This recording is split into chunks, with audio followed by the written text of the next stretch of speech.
ಕರ್ನಾಟಕ ರಾಜಕಾರಣದಲ್ಲಿ ಆರ್ಎಸ್ಎಸ್ ನೋಂದಣಿ ವಿಚಾರ ಮತ್ತೊಮ್ಮೆ ದೊಡ್ಡ ಮಟ್ಟದ ಚರ್ಚೆಗೆ ಗ್ರಾಸವಾಗಿದೆ. ಹೌದು, ಆರ್ಎಸ್ಎಸ್ ಕಡ್ಡಾಯವಾಗಿ ನೋಂದಣಿಯಾಗಬೇಕು ಅಂತ ಸವಾಲು ಹಾಕಿದ್ದ ಸಚಿವ ಪ್ರಿಯಾಂಕ್ ಖರ್ಗೆ ಅವರಿಗೆ ವಿರೋಧ ಪಕ್ಷದ ನಾಯಕ ಆರ್ ಅಶೋಕ್ ಭರ್ಜರಿಯಾಗಿ ತಿರುಗೇಟನ್ನ ಕೊಟ್ಟಿದ್ದಾರೆ.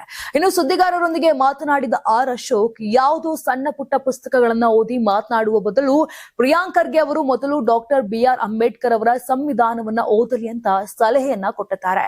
ಸಂಘಟನೆಗಳು ಕಡ್ಡಾಯವಾಗಿ ನೋಂದಣಿಯಾಗಬೇಕು ಎಂದು ಸಂವಿಧಾನದ ಯಾವ ವಿಭಾಗದಲ್ಲಿದೆ ಎಂಬುದನ್ನ ಖರ್ಗೆ ಸಾಬೀತುಪಡಿಸಲಿ ಅಂತ ಸವಾಲನ್ನ ಹಾಕಿದ್ದಾರೆ. ಆರ್ಎಸ್ಎಸ್ ಇವತ್ತು ನೆನ್ನೆಯ ಸಂಘಟನೆಯಲ್ಲ, ಅದು ಬ್ರಿಟಿಷರ ಕಾಲದಲ್ಲೇ ಸ್ಥಾಪನೆಯಾದ ಸಂಸ್ಥೆ. ಅಂದು ಅಷ್ಟು ಬಲಿಷ್ಠವಾಗಿದ್ದ ಬ್ರಿಟಿಷ್ ಸರ್ಕಾರಕ್ಕಾಗ್ಲಿ ಅಥವಾ ದೇಶದ ಇಂದಿನ ಪ್ರಭಾವಿ ಪ್ರಧಾನಿಗಳಿಗಾಗ್ಲಿ ಆರ್ಎಸ್ಎಸ್ ಅನ್ನ ತಡೆಯಲು ಸಾಧ್ಯವಾಗಿರಲಿಲ್ಲ ಎಂಬುದನ್ನ ಅಶೋಕ್ ಈ ವೇಳೆ ನೆನಪು ಮಾಡಿದ್ದಾರೆ. ಇದೇ ವೇಳೆ ಪ್ರಿಯಾಂಕ್ ಖರ್ಗೆ ಅವರಿಗೆ ಕೆಲವು ನೇರ ಪ್ರಶ್ನೆಗಳನ್ನು ಎಸೆದಿರುವ ಅಶೋಕ್, ಬೆಂಗಳೂರಿನಲ್ಲಿ ಅದೆಷ್ಟೋ ಕ್ಲಬ್ಗಳು ಮತ್ತು ಚರ್ಚ್ಗಳಿವೆ, ಅವೆಲ್ಲವೂ ನೋಂದಣಿಯಾಗಿವೆ. ಮಾಜಿ ಮುಖ್ಯಮಂತ್ರಿ ಸಿದ್ದರಾಮಯ್ಯ ಕಟ್ಟಿದ ಅಹಿಂದ ಸಂಘಟನೆಗೆ ನೋಂದಣಿ ಇದೆಯಾ?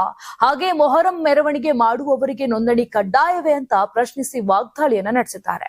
ಕಾಂಗ್ರೆಸ್ ನಾಯಕರು ಕೇವಲ ಪ್ರಚಾರಕ್ಕಾಗಿ ಮತ್ತು ಜನರನ್ನ ದಾರಿ ತಪ್ಪಿಸಲು ಇಂಥ ಅಪ್ರಸ್ತುತ ಹೇಳಿಕೆಗಳನ್ನ ನೀಡುತ್ತಿದ್ದಾರೆ ಅಂತ ಆರೋಪ ಮಾಡಿರುವ ಆರ್ ಅಶೋಕ್, ಸಂಘಟನೆಯ ಇತಿಹಾಸದ ಅರಿವಿಲ್ಲದೆ ಮಾತನಾಡೋದು ಹಾಸ್ಯಾಸ್ಪದ ಅಂತ ಹೇಳಿದ್ದಾರೆ. ಹೌದು, ಸದ್ಯ ಈ ನೋಂದಣಿ ವಿವಾದ ರಾಜ್ಯ ರಾಜಕಾರಣದಲ್ಲಿ ಮತ್ತೊಂದು ಸುತ್ತಿನ ತೀವ್ರ ವಾಕ್ಸಮರಕ್ಕೆ ಕಾರಣವಾಗಿದೆ ಅಂತಾನೆ ಹೇಳ್ಬಹುದು.